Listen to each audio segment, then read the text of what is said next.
भक्त सज्जन प्रवृत्ति वाले भी वो भी फूलों के मानंद भिन्न भिन्न प्रकार के फूल, भिन्न भिन्न महक वाले फूल वो इस गुलजार की शोभा बनाते हैं, इस धरती को सजाते संवारते हैं, इस धरती के लिए वो वरदान बनते हैं। तो इसी की ही ज़रूरत है, क्योंकि वातावरण जो चारों तरफ के हम देख रहे हैं, ये भेदभाव, ये ना बर्दाश्त करने वाले मादे, इन्होंने आखिर क्या भला क्या किया है। मज़हब व मिल्लत की दीवार खड़ी करके आखिर इंसान की कहाँ पर भलाई हुई है। जाति पाति की दुहाई देकर जिस तरह से एक दूसरे को नकारा गया है, इससे आखिर वातावरण सुंदर बनाने में कौन सी मदद मिली है।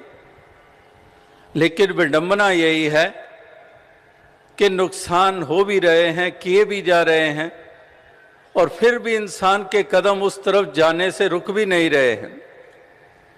उसी तरह से जैसे एक कोई शराबी होता है, कोई नशे करता है और उसका लिवर फेल हो रहा है, किडनी पे इफेक्ट हो रहा है, सारा परिवार मजबूर हुआ पड़ा है, जितनी थोड़ी बहुत कमाई थी वो इलाज में लग रही है, कंगालता की हालत में पहुंच रहे हैं, लेकिन फिर भी वो प्याला छोड़ने को तैयार नहीं है, वो उस बोतल को छोड़ने को तैयार नहीं है। नुकसान हो भी रहे हैं, शरीर का हो रहा है, जीवन हाथों से निकल रहा है, परिवार वालों के चेहरों पे मायूसी छा गई है, इसके बावजूद वो नशे की लत उसको छोड़ने को तैयार नहीं है। इसी तरह से अगर मूल्यांकन किया जाए, अगर एनालिसिस किए जाए कि जो भी रास्ता इंसान ने अख्तियार किया है, जहां बंटना और बांटना हुआ है, जहां पर दुत्कारना हुआ है, जहां पर दीवारें और दरारें हुई हैं, आखिर इससे किसका भला हुआ है? किसी का भी भला नहीं हुआ है, केवल और केवल नुकसान ही हुए हैं। तो इसलिए महापुरुष संत जन इसलिए ये पैगाम दोहराते चले जाते हैं कि इंसान को ये जागृति मिले, इंसान समय रहते हुए समझ जाए और इस प्रकार से वो अपने आप को उस रास्ते पे चला दे जो रास्ता चलते हुए वास्तविकता में संसार की भलाई होती है। ये दीवारें सारी गिराकर, जैसे कल भी जिक्र हुआ कि दीवारों को महत्ता वही देते हैं जो वास्तविकता में एक संकीर्ण दिल वाले होते हैं, जो एक अज्ञानता वाले होते हैं, उन्हीं के लिए दीवारें महत्व रखते हैं।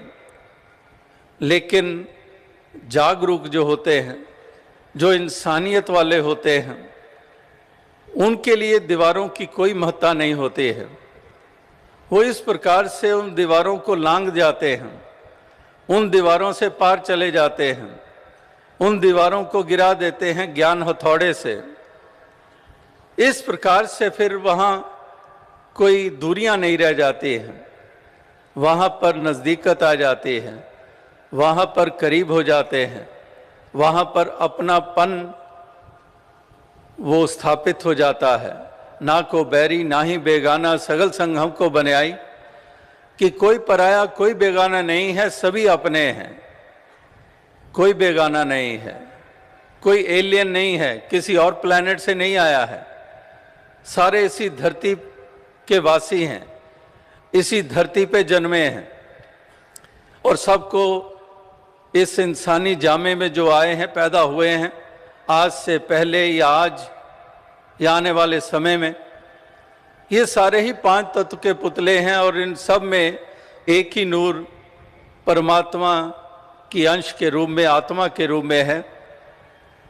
इसीलिए एक नूर ते सब जग उपजा, कौन भले को मंदे, लोगा भरम न भूलो भाई, खालक खलक खलक में खालक, पूरे हो सर्व ठाई। ये जो सर्वत्र समाई हुई परम सत्ता परमात्मा है, यही एक घट घट में बसती है, यही एक आत्मा के रूप में ये हर किसी में ये चेतन एक कॉन्शियसनेस है जो ये बसती है। तो इसलिए जो इसी से अगर आई है, इसी की अंश है, तो फिर क्यों ये अपनापन पैदा नहीं हो रहा है? क्यों फिर बेगानेपन की भावना है? फिर क्यों ऊंच नीच वाली दृष्टि है? ये सब इसलिए है कि इंसान ने वो असल वाली बात समझी नहीं है। जो असल बात है वो भी इसको पकड़ में आई नहीं है। तो इसलिए इस ज्ञान उजाले की बात हो रही है, ये ट्रू नॉलेज की बात हो रही है, ये रियलाइजेशन की बात हो रही है। उस तरह से इंसान जैसे बच्चे होते हैं, एक बच्चा प्रे कर रहा है, एक बच्चा एक शब्द उसके कि डियर मैथमेटिक्स सभी जानते हैं कि एक सब्जेक्ट है, और वो बच्चा वो क्या कह रहा है कि dear maths please grow up and solve your problems yourself, I have other problems to solve. कि वो मैथ से घबराता है और वो कह रहा है कि मैथ्स आप ही अपना प्रॉब्लम्स जो बार बार हमारे हाथ में आती हैं आप ही सॉल्व कर लो। यानी कि उस तरफ से गुरेज कि इंसान तू भी कुछ कर, तू भी उद्यम कर, तू भी उस तरफ अपने कदम बढ़ा। और जिन्होंने बढ़ाए आज उन्हीं के नगमे गाए जा रहे हैं, आज उन्हीं के प्रति हम सत्कार का भाव रख रहे हैं। वही वो रोशन मीनारे हैं जो अंधकार में आशा की किरण के रूप में हैं।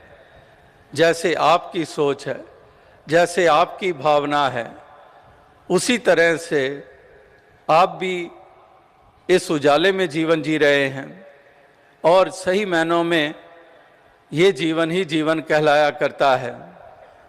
इस प्रकार से इस संसार में आए हैं तो वाकई ही जीवन जीने के सलीके आ गए हैं।